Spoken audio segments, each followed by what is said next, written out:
Rayachoti Telugu Desam party MLA Mandipalli Ramprasad Reddy గతంలో వైఎస్ఆర్సీపీ కీలక నేతగా రాయచోటి నియోజకవర్గంలో ఉన్నారు. వైఎస్ఆర్సీపీలో ఎమ్మెల్యే టికెట్ ఆశించారు. టికెట్ రాకపోవడంతో తెలుగుదేశం పార్టీలో చేరారు. ప్రతిపక్షంలో తెలుగుదేశం పార్టీలో కీలక నేతగా వ్యవహరించారు. మాజీ ఎమ్మెల్యే రెడ్డప్ప గారి రమేష్ రెడ్డి ఇన్ఛార్జిగా ఉన్నప్పటికీ మండిపల్లి రాంప్రసాద్ రెడ్డి తెలుగుదేశం పార్టీలో చాలా కీలకంగా వ్యవహరించి లోకేష్ టీంలో ఒక్కరిగా ముద్రపడ్డారు. ఆ తర్వాత 2024 ఎన్నికల్లో టికెట్ వచ్చింది. తెలుగుదేశం పార్టీ నుంచి రాయచోటి నుంచి పోటీ చేశారు, గెలిచారు.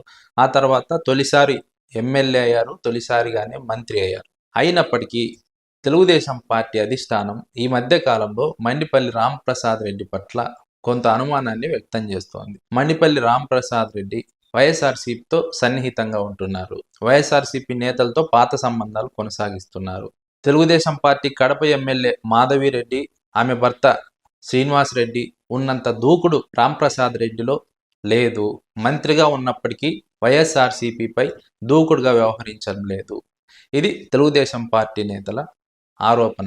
మండిపల్లి రాంప్రసాద్ రెడ్డిపై ఉద్దేశపూర్వకంగానే తెలుగుదేశం పార్టీ ఈ వ్యాఖ్యలు చేస్తున్నట్టు తెలుస్తోంది. మండిపల్లి రాంప్రసాద్ రెడ్డి ఇసుక దందా, అదేవిధంగా రెడ్ శాండిల్ వ్యవహారాల్లో కీలక పాత్ర పోషిస్తున్నారని ఒక ప్రచారం జరుగుతోంది. ఈ ప్రచారం కూడా తెలుగుదేశం పార్టీనే చేయిస్తోందన్నది మరో వాదన.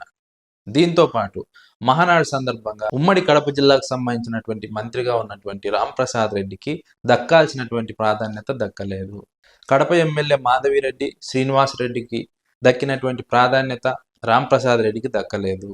మంత్రిగా ఉన్నప్పటికీ కడప ఎమ్మెల్యే మాధవిరెడ్డి, ఆమె భర్త కేంద్రంగా వ్యవహారం నడిపించారు. కానీ రాంప్రసాద్ రెడ్డికి మాత్రం ఆ ప్రాధాన్యత దక్కలేదు అన్నది రాజకీయ వర్గాల వాదన.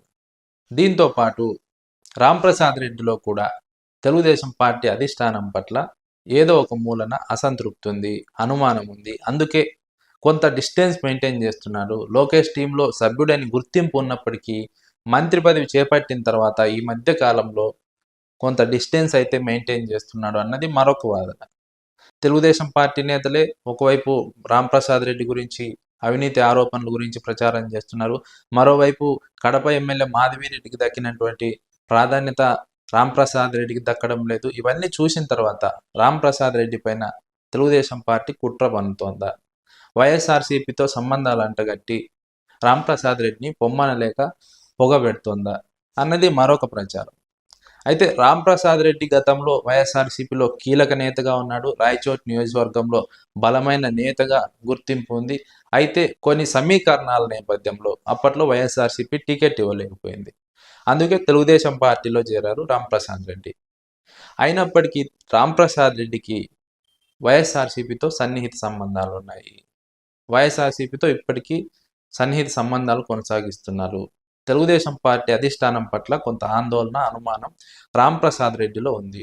అందుకే సైలెంట్గా వైఎస్ఆర్సీపీ వైపు అడుగులు పడుతున్నాయి అన్నది మరొక చర్చ. తెలుగుదేశం పార్టీ అధిష్టానం రాంప్రసాద్ రెడ్డిని పొమ్మనలేక పొగపెడుతోందా, లేదంటే రాంప్రసాద్ రెడ్డి వైఎస్ఆర్సీపీ వైపు అడుగులు వేస్తున్నారు? ఇది ఆ జిల్లాలో జరుగుతున్నటువంటి చర్చ. మంత్రిగా ఉన్నప్పటికీ రాంప్రసాద్ రెడ్డికి దక్కాల్సినటువంటి ప్రాధాన్యత దక్కడం లేదన్నది ఓవరాల్గా కనపడుతున్నటువంటి అభిప్రాయం. మరోవైపు త్వరలో మంత్రివర్గ విస్తరణ జరగబోతోంది. మంత్రివర్గ విస్తరణలో రాంప్రసాద్ రెడ్డికి ఉద్వాసన పలికేందుకు ముందస్తుగా తెలుగుదేశం పార్టీ అధిష్టానం కుట్ర ఏమైనా చేస్తోందా? రాంప్రసాద్ రెడ్డిపై అందుకే అవినీతి ఆరోపణలు సొంత పార్టీ నేతలే చేస్తున్నారా? రాంప్రసాద్ రెడ్డికి అందుకే ప్రాధాన్యత దక్కడం లేదా? రాంప్రసాద్ రెడ్డిని వదిలించుకోవడానికి తెలుగుదేశం పార్టీనే వ్యూహాత్మకంగా ఇవన్నీ రాంప్రసాద్ రెడ్డి పైన ఆరోపణలు చేస్తోందా? ఇది రాజకీయ విశ్లేషకుల అంచనా.